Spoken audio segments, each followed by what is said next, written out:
If you have heard of Dead Sea, you might be knowing that you can float easily on the Dead Sea without any effort, even when you don't know swimming. What is the principle behind it?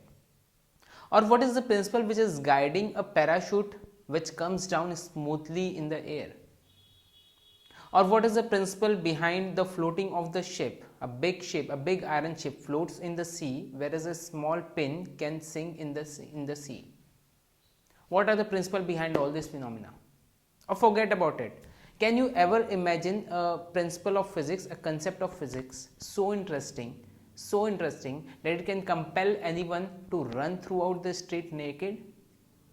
Yes, I am talking of Archimedes principle. Archimedes was once taking a bath, and as soon as he get into the bathtub, the water splashes out of the bathtub, and he discovered this principle there, and he was so excited that he ran throughout the street in the naked state only, shouting eureka, eureka, that means I have found it out, I have found it out. And this principle actually was discovered in order to test the purity of the gold. So in this particular video we are going to study about this particular Archimedes principle of buoyancy.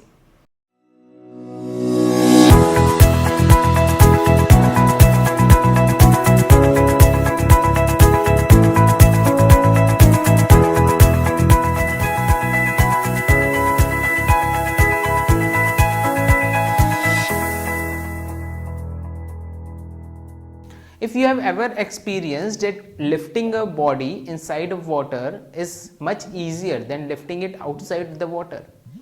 Now what does this mean? This means that there is some external force, there is some upward force acting on that particular body when it is inside the water.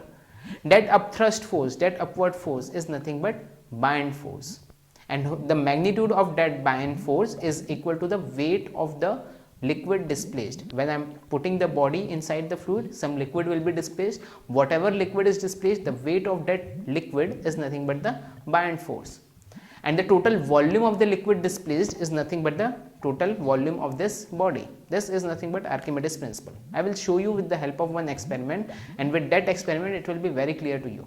Now let's suppose we are having a beaker having an opening, and the water is filled in the beaker up to the level of opening, such that a single drop of pin can make the water overflow from the opening, and that overflow can be collected in another small beaker here, as you can see. So suppose I am having a small weight, let's suppose 5 kg of weight is there, and which is attached to the spring balance. And when I am dropping this weight inside this fluid, when this weight is completely submerged in this water, then the reading of spring balance will decrease. As I have told you that weight inside the water seems to be less, so the weight inside this water will be less, and the spring balance will now suppose read as 4 kg. Now at the same time, when the weight is getting dropped, there is an overflow of the liquid, and that overflown liquid will be collected inside this beaker. Now whatever volume of the liquid is overflown, that volume of liquid will be equal to the volume of solid which is submerged inside the water. That means the volume of weight, the volume of total weight that is submerged inside the water, that volume is equal to the displaced volume of the liquid. That is the first thing.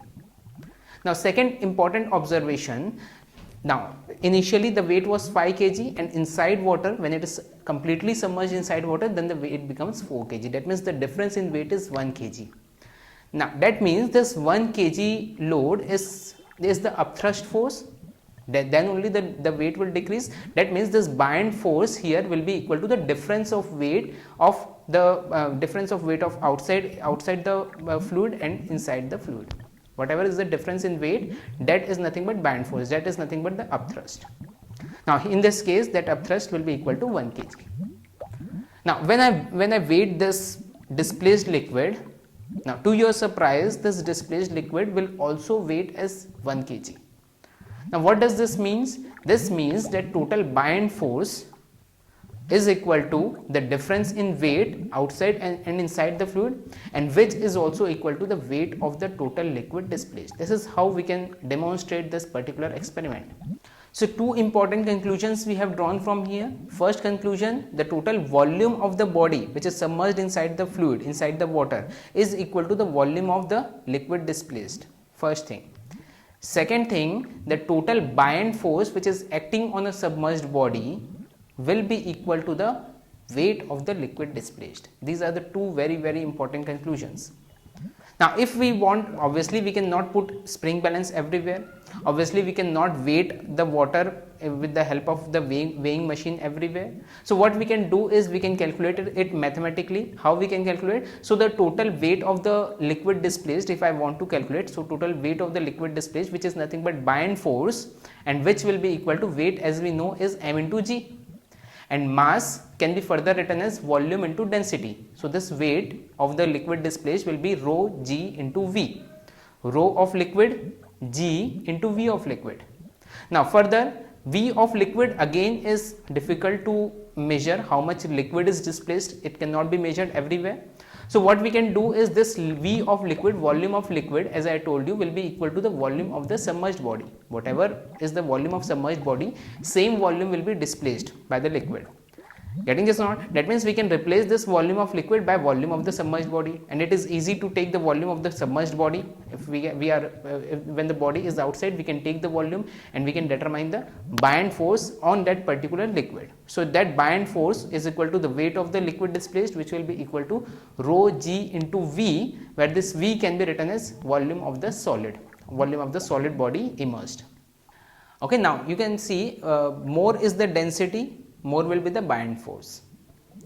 More is the density, more will be the buoyant force. And this is what happens in the Dead Sea. Dead Sea has a lot of salt dissolved into it, so the density is very high for the Dead Sea. And if density is high, so as the buoyant force is very high, and when buoyant force is even higher than the weight of the body, then the body floats on the surface of the river, surface of the sea. First thing. Second thing, for a fluid of uniform density, suppose we are having a lake or even a swimming pool, the fluid in the liquid is of uniform density.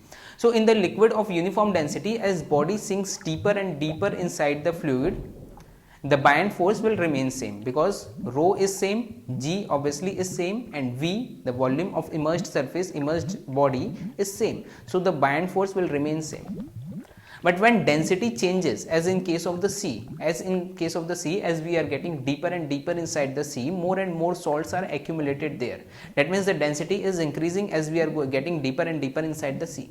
So as density increases, buoyant force increases. So in sea, as we are getting deeper and deeper, the buoyant force will increase. We will now solve one question related to this. The question says a metallic body is submerged in the interface of two liquids, mercury and water, such that 40% of the volume is submerged in mercury and 60% of the volume is submerged in water. We have to determine the density of the metallic body. Okay, so how can we determine the density? So we have a metallic body here which is submerged inside in the interface of the two liquid. Above we have water because the density is less, and lower one is mercury because density is more, and our liquid is in between two, such that 40% of the volume of the body is submerged in mercury and 60% of the volume is submerged in water. Then what will be the density of this body? So how can we determine this? Now because this is a floating body, so the total weight of the body will be equal to the total buoyant force. Total weight of the floating metallic body will be equal to total buoyant force. And what will be total buoyant force? As I have told you, buoyant force is nothing but weight of the liquid displaced. But here we have two types of liquid. So total buoyant force will be equal to weight of the water displaced plus weight of mercury displaced. Total buoyant force will be equal to weight of water displaced plus weight of mercury displaced. Okay, further this total weight of the floating body will be equal to rho g into v. Okay, so rho g into v of body will be equal to rho g v of water plus rho g v of mercury. Getting this? Okay, now the volume, total volume of the body, let's suppose is v. Total volume submerged inside mercury is 0.4 of v, and total volume submerged inside water will be 0.6 of v. Okay, so further we can write it as rho body into v body is equal to rho water into v water plus rho mercury into v of mercury. G will get cancelled out. Okay, now just put the value. Rho of body, which we have to determine, into V, total volume of the body, is equal to rho of water, which is 1000, into volume, that means volume of water displaced, which is 0.6 of V, plus rho of mercury, which is 13,600, into volume of mercury displaced, which is 0.4 of V. Okay, so from here we can calculate the density of body, which will be equal to 6040 kg per meter cube. So this is how we can solve this question. There is much more to learn about buoyancy, many more questions to answer. How does a ship remain stable in water? Why does a person sit in the bottom of parachute or submarine? What should be the difference in designing of army and passenger ships, and so on. To watch complete video of buoyancy, download our mobile application GATE Lectures for Mechanical from Play Store and watch this lecture and lectures on other topics as well. You will also get solution of previous year questions of GATE, ESE and other PSU exams of this topic. If you like this video and want more such videos, subscribe our YouTube channel with a bell icon, hit like button and share this more and more with your friends. Thank you so much.